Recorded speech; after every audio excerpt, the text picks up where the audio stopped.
Ẹ̀yin èèyàn lé èwo lẹ ṣe o, ṣé dáadáa ni mo bá yín? Ẹ káàbọ̀ o.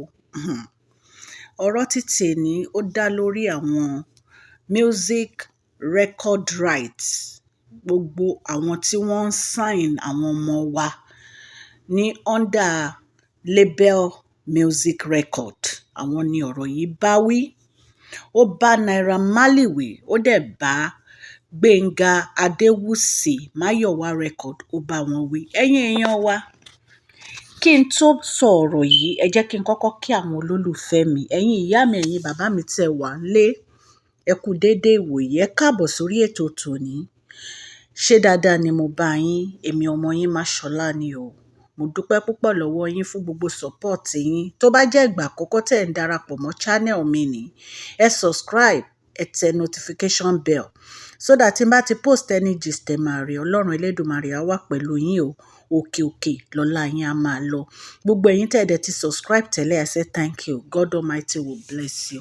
Ẹ̀yin èèyàn lé, ọ̀rọ̀ ń tóbi káfọ̀bẹ̀ bù. Àwọn èèyàn burúkú wà nínú ayé o.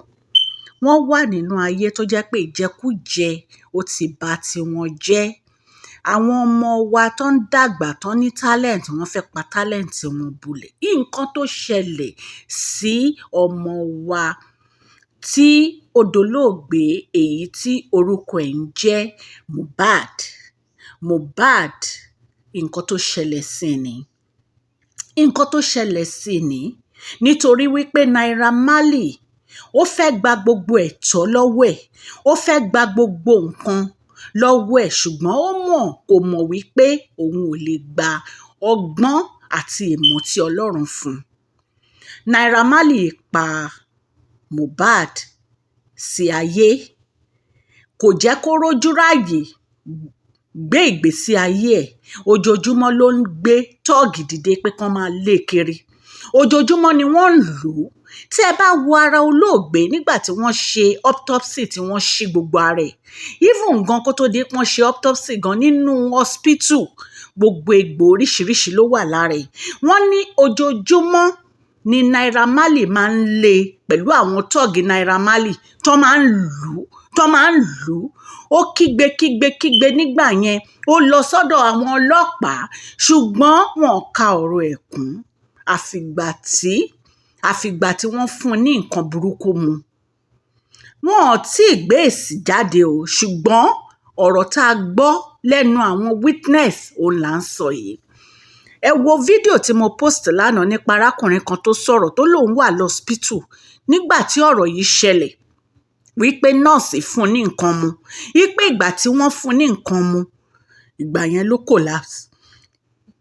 Before that, ẹ rántí fídíò kan tí mo post tí Naira Marley fún rẹ̀ sọ̀rọ̀ wípé wọ́n fún un ní nǹkan mu, ṣùgbọ́n òun nìkan ló mu nǹkan yẹn, òun ò mọ nǹkan tó wà nínú ẹ̀. Wọ́n fún un ní substance burúkú mu láti máa fi lose memory. Lẹ́yìn èyí, wọ́n bẹ̀rẹ̀ sí lu arákùnrin yìí, wọ́n lù tó jẹ́ pé ẹ̀mí gan ti fẹ́ bọ́ lára ẹ̀.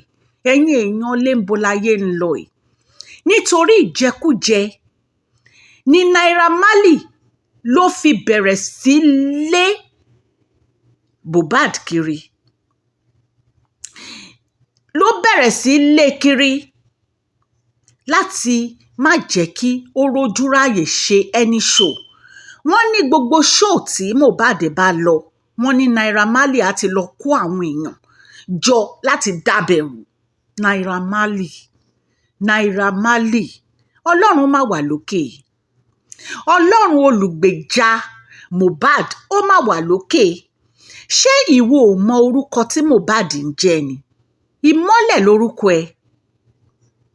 Ìmọ́lẹ̀ ẹ̀ dẹ̀ ti ń jà báyìí. Gbogbo àwọn tí ó lọ́wọ́ nínú ikú Mohbad, ìmọ́lẹ̀, gbogbo yín lẹ máa lọ sí o. Gbogbo yín pátápátá lẹ máa lọ sí. Gbogbo ẹ̀yin tẹ́ ẹ gba gbogbo nǹkan tí ọmọkùnrin yìí tó yẹ kó fi ṣe ìtọ́jú ọmọ kékeré tó bí sáyé, gbogbo yín lẹ máa lọ sí. Nǹkan tí ò bá ti ń ṣe ti yín tẹ́ ẹ gbà, lágbára Ọlọ́run ẹ máa jìyà ẹ̀ṣẹ̀ yín. Ẹ̀yin èèyàn lé, bẹ́ẹ̀ náà ni ọ̀rọ̀ Busola tẹ́ bá rántí arábìnrin kan tó ń kọrin picture ẹ̀ wà ní orí gist tí mò ń ṣe, Busola Òkè, bí Gbénga Máyọ̀wá Adéwùsì bó ṣe gba ẹ̀tọ́ lọ́wọ́ Busola nìyẹn. Busola ta gbogbo nǹkan ní ẹ̀ nítorí wípé ó fẹ́ join music label Mayowa. Ẹ jẹ́ ká gbọ́ ọ̀rọ̀ lẹ́nu Busola Òkè. Ẹ fi kalẹ̀ sí ẹ̀yin èèyàn mi.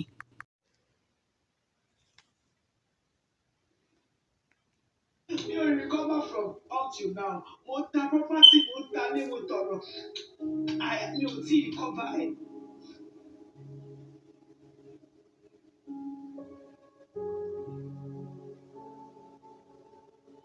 I'm just advising you. Tó bá pé mi rí wòlíì tàbí èèyàn tó ta mí lólobó ń gbà ẹ̀. Bí oore tó fẹ́ gbà orí ẹ̀dẹ́ mi. Rántí the first day he called after tributes to Gbénga Adébóyè. Àtàṣe tributes to Gbénga Adébóyè kò pẹ́ sí àwọn púpọ̀.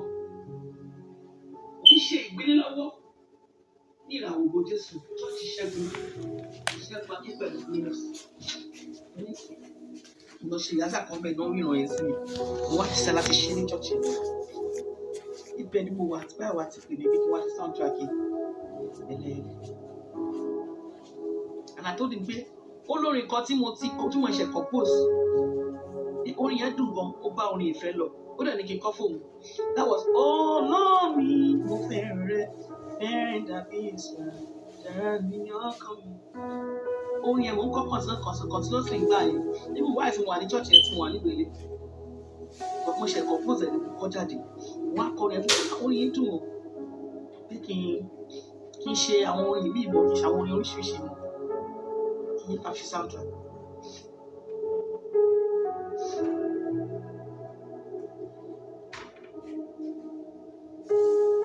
Ẹ̀sọ́ ń bọ̀ ṣàlùyà ṣe bí.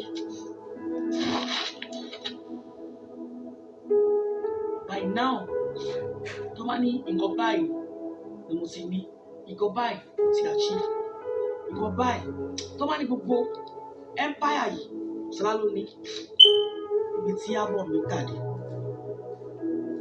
Ìkíní, ìkejì, ìkẹta, ìkẹrin, ó tó bẹ́ẹ̀. They enslave you. They make you their everlasting slave. That was what happened to mohbad.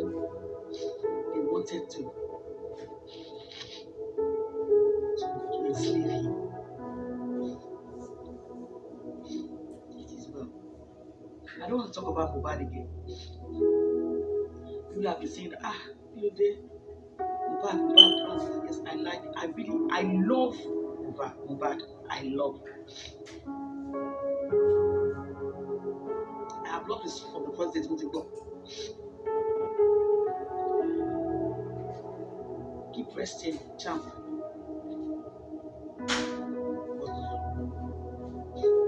Be resting, but don't rest in peace. Títí gbogbo àwọn ìka ènìyàn tó ṣìkà fún ẹ. Tí tọ́lọ̀ máa fi ṣáyé wọn ṣàbàṣàbà. Tó bá ti wá rí ẹ̀yìn wọn tán, bóyá wà lọ rest in peace. For now, don't rest in peace, but be resting. Be resting for the war. Be resting for the war. And after the war, tó wá ti ṣẹ́gun. Tọ́lọ̀ ti gbẹ̀san lára wọn. Tó ti ṣẹ́gun. Wá rest in peace.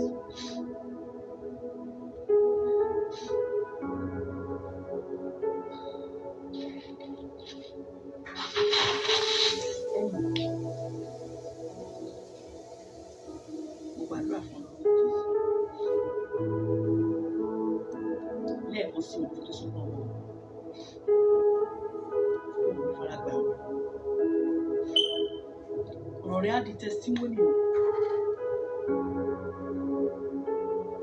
Ọmọ mi ti wọ college ní Amẹ́ríkà.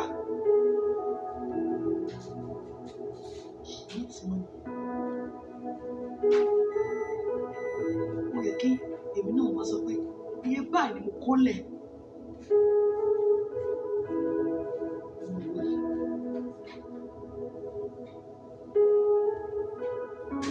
wọ́n dẹ̀ jẹ gratuity ni wọ́n fi ń ṣàyè. Àwọn kan jẹ àwọn kan fi wọ́n fi òkú ojú mi jayé. Wọ́n gba owó lórí òkú ojú mi.